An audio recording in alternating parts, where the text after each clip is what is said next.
Wednesday, we might have to watch that as well. I'll be back with the rest of the actual forecast in a bit. I'll show you what's up with all the storms responsible for the waves and why they don't want to bring rain here. More on that coming up in a bit, guys. Back over to you. Well, but that didn't stop people from heading to Ocean Beach today. KPIX5's John Ramos spoke to a family that got caught up in a sneaker wave.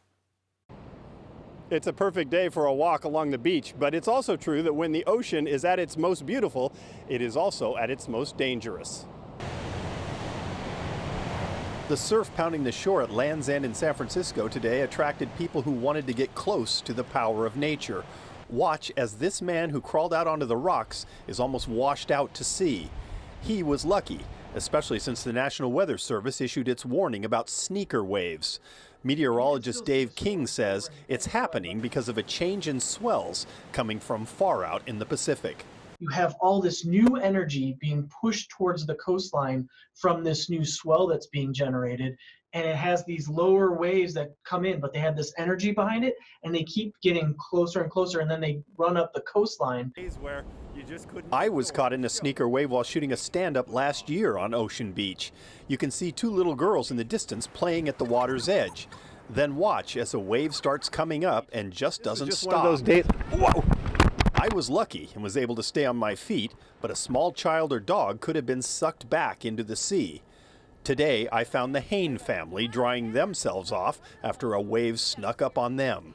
We were having a really interesting conversation, and next thing you know, a wave came from the side where we weren't really looking.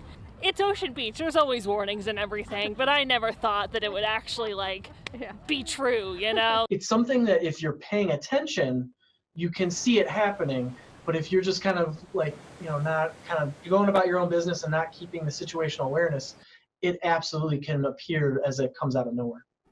It can be much more serious. Last year, 8 people lost their lives when rip currents pulled them away from the shore, including 12-year-old Arunai Pruti of Fremont.